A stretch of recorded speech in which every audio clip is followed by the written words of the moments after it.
going? Good to see you all. They really didn't tell us about those videos. It's really amazing stuff. All right, let me talk for a little bit about kind of my creative journey, and it sort of starts here. This is me when I'm 8 years old. Yeah, it's 1984, that's why I have that haircut. It's okay. But this kid's got a secret, and he didn't even know it for the longest period of time. He wasn't aware. But now here in the present, it's a lot easier for me to see it clearly. This kid was raised by dragons. I know that sounds a little bit strange, but I will fully explain it and you will appreciate it. And I think it will give you some skills that I think will help you in the here and now. I grew up here in Oshawa, actually. My parents' place is like 15 minutes away from here, and I crashed there last night, so it's a gigantic nostalgia bomb for me. But I grew up scrawny and I grew up small. My dad taught high school biology. My mom was a homemaker, and she was really good at it because I didn't learn how to use a stove or a washing machine until I moved out of the house. And I know that's kind of pitiful. Actually, I've got a question for all of you. How many of you have a younger sibling, a younger brother or sister? Raise your hand. Oh, a lot of you. Oh, that's good. How many of you have an older brother or sister? Raise your hand. How many of you are only children? Oh, you lucky, lucky people. You don't have anyone to argue with. How does that feel? This is my older brother, Joe. You can tell because we have the same haircut. It doesn't look like it in this photograph, but he's actually a lot bigger than me. I would come up to probably not even his shoulder in this particular point. So I'm 8 years old and he's 12. And 1 year, when you're 8, feels like a pretty big gap. And 4 years just felt like an impossible canyon of importance and time that I would never be able to cross. I absolutely idolized Joe. He read superhero comics and sword and sorcery novels. And so I did too, and I just desperately wanted to be like him. And he was 12, and that seemed like a really big deal to me when I was 8. And he wanted very little to do with me. He was either had his head in a book or he was hanging out with his friends. I mean, I can appreciate that now. A 12-year-old doesn't want to hang out with the 8-year-old, but it killed me. I just wanted to be equal to him. I wanted to be able to spend time with him, and we didn't have that gap at first, but all that changed this year. My older cousin, Mark, he introduced us to this ridiculous game that he'd gotten for his birthday, and it was called Dungeons and Dragons. Now, maybe you've heard of Dungeons and Dragons. Maybe you have seen it on The Big Bang Theory or something like that. And it sounds crazy, but this little game actually had a profound effect on my life. It taught me about myself, it taught me about other people, and it incredibly started me on a creative path as an artist and as a teacher. So, let me give you the basics, walk through how this thing sort of works, get a little bit technical, and then I think it'll all make sense. Dungeons & Dragons is role-playing. Role-playing is a form of storytelling. And storytelling is a huge part of how we frame our world and learn things as human beings. It seems like a pretty big jump, but I'm going to walk through it, and I think it'll all make sense to you. This is the prefrontal cortex, part of our brain. It's what's responsible for what we call complex cognitive behavior. It determines things like our personality or our expression or the way we make decisions. But in human beings, it has a very unique quality in that it is an experience simulator. Unlike animals, we can actually imagine ourselves doing things, or we can experience fiction and learn from it. And that's completely unique to people. So, I'm 8 years old. I don't appreciate any of that stuff. I don't care about the prefrontal cortex. I just want to be like my older brother. And he doesn't want to have anything to do with me. So when he gets the game, a copy of his own, he points out and makes it very clear that Dungeons and Dragons, the basic rules, are for ages 10 and up. We argued about that. We argued about all kinds of things. Finally, my mom and dad made it very clear that if he had a new game, I had to be able to play. I get to be 10 years old in my head. Not bad, we're making progress. So, what is a role-playing game? What is all this stuff about? What is Dungeons and Dragons? Let me walk through it again because it becomes very important. Role-playing is storytelling. Each of us is going to make a character, and that character is going to have an important role in the story that we're going to build. One person, though, acts as the narrator. In Dungeons and Dragons, that person's called the Dungeon Master. They lay out the scenario, they tell you about the sensory information, sights and sounds and places we're going to go, and they give you questions. They ask you what you want to do and what you're going to do about the different problems that are put in front of you. And that provides the framework for the story that we're going to tell. When you're a kid and you're doing make-believe on the playground, you might say you're doing all sorts of stuff. And one minute you're the hero, and then the next minute people are ignoring you.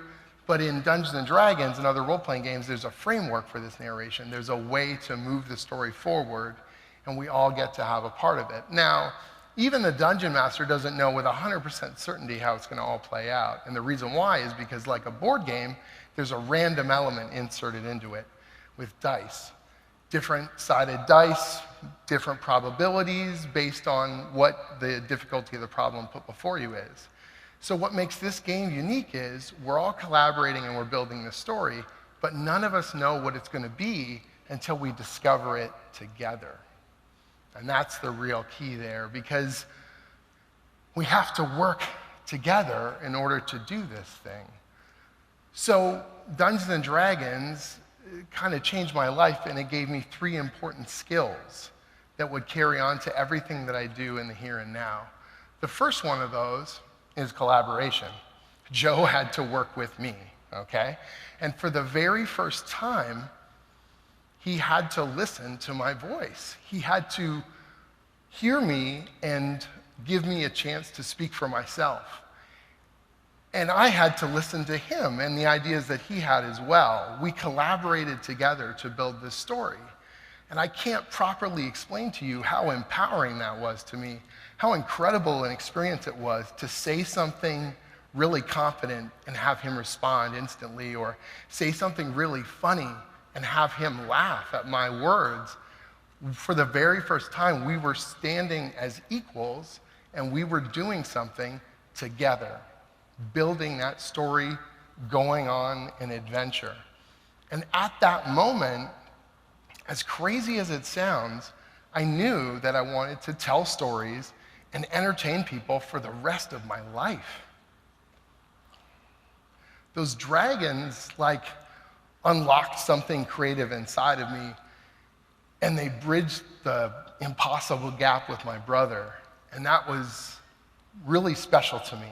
Now, there's another skill that was brought to me thanks to role-playing games: storytelling, okay? And that may seem quite obvious, but that ability to build something and to create drama, to entertain and to be entertained was a phenomenal experience for me.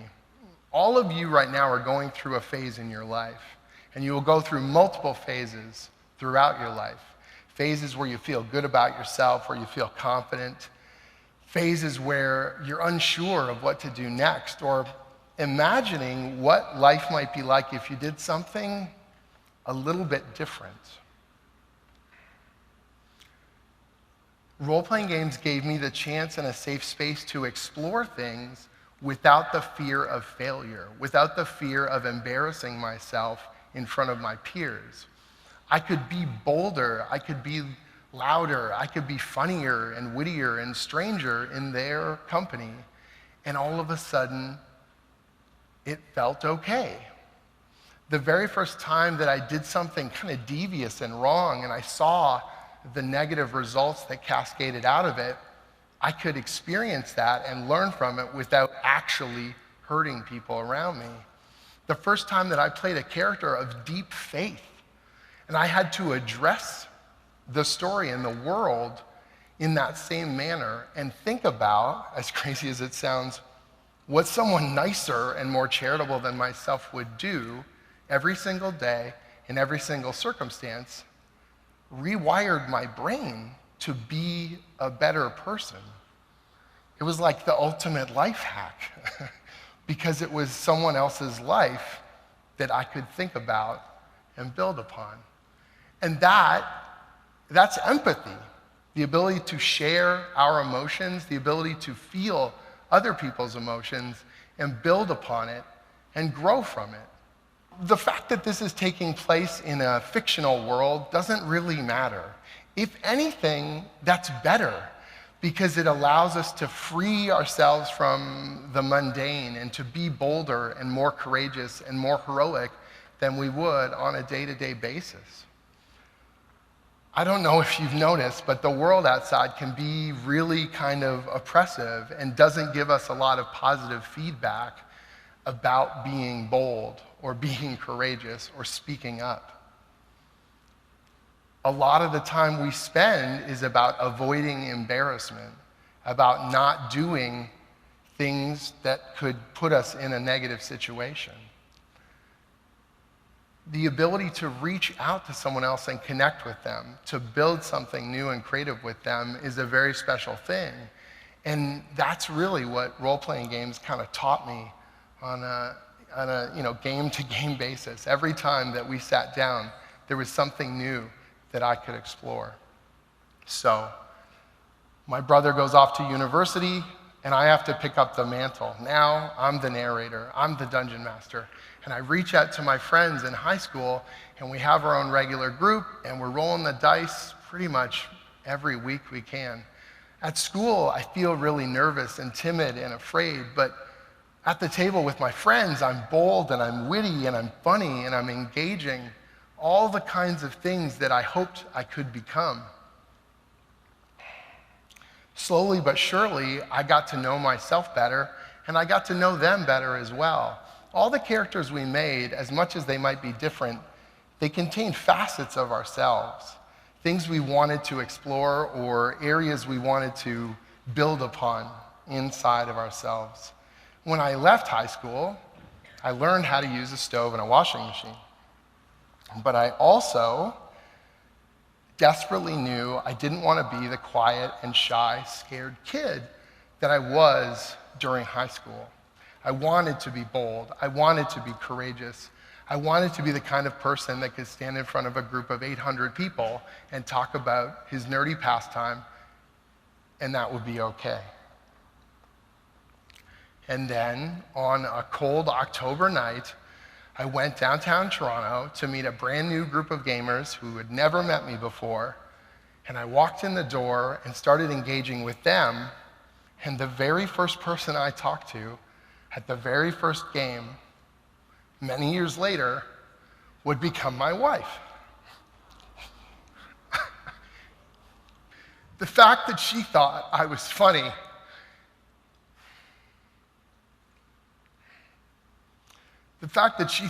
funny and confident and bold blew my mind because I was none of those things, and I never had been.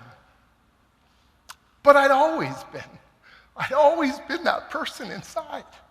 I just needed to let it out and give it a chance for people to see me who I really wanted to be all those years. So, pull it all together here. Flash forward. I've got a pretty amazing life, and I have two incredible careers that I can't possibly imagine I would have ever had. Those dragons have given me confidence, and they've helped me face my fears in so many incredible ways. And now I get to do some really awesome stuff.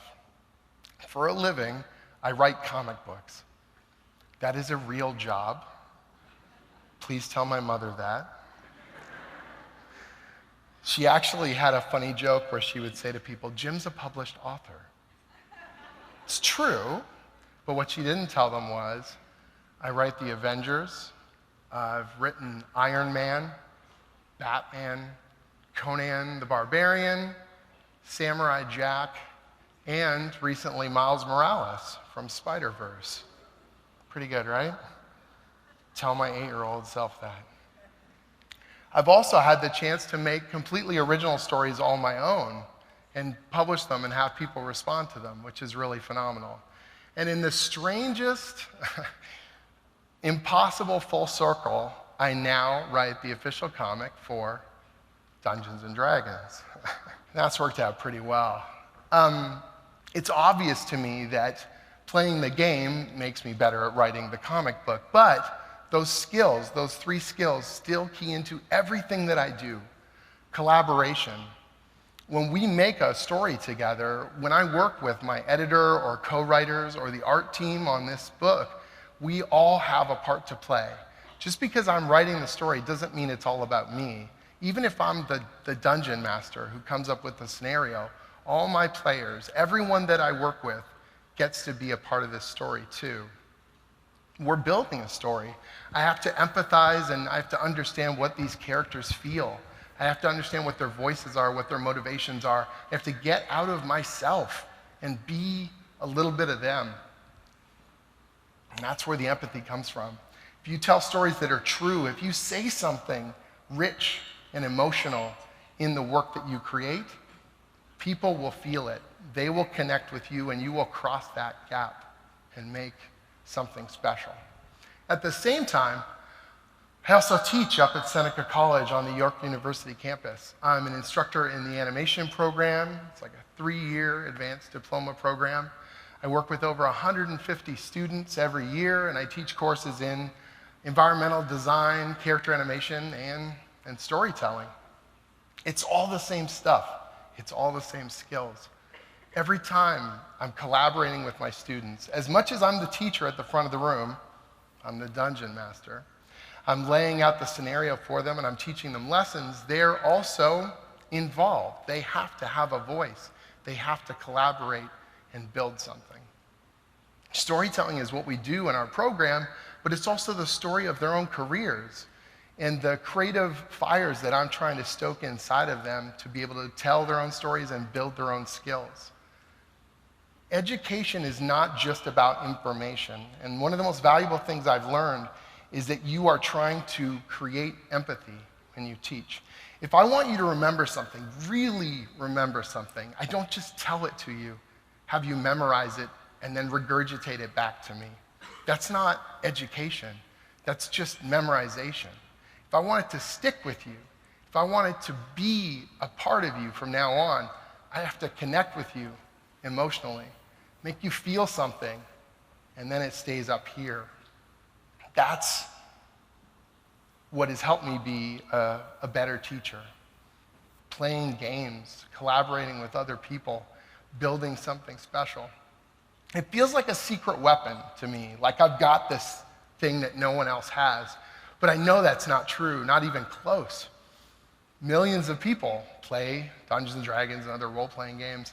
When I was compiling information for this TED Talk, I actually reached out on Twitter and I said, hey, I'm doing research for a thing. Tell me the positive effects that D&D and other tabletop games have had on your life, and then share this with other people so they can tell me too. It worked out pretty well. Less than 24 hours later, over 1,400 people responded from all over the world. And the stories that they told me honestly blew me away. They talked about gaining confidence and bridging, making friends all over the world. They talked about reconnecting with people that they knew from when they were younger. They talked about battling depression or dealing with anxiety. They talked about the kinds of things that I had done with personality, wanting to test drive elements of themselves and figure out who they wanted to be. So many different people responding so quickly, so intensely about the games that they play. Role-playing games are going through a renaissance right now. I think people want to get away from their screens and they want to connect with each other. They want to make things. They don't just want to passively have entertainment hit them in the face. It's incredible to see so many people having these experiences that I've had and growing in the way that I have. And it feels incredibly special to me. Games can be a place for expression and creativity. Pretending to be someone else can be a really valuable way to find yourself. And this little guy is still playing with dragons every single day, and I wouldn't have it any other way. Thank you.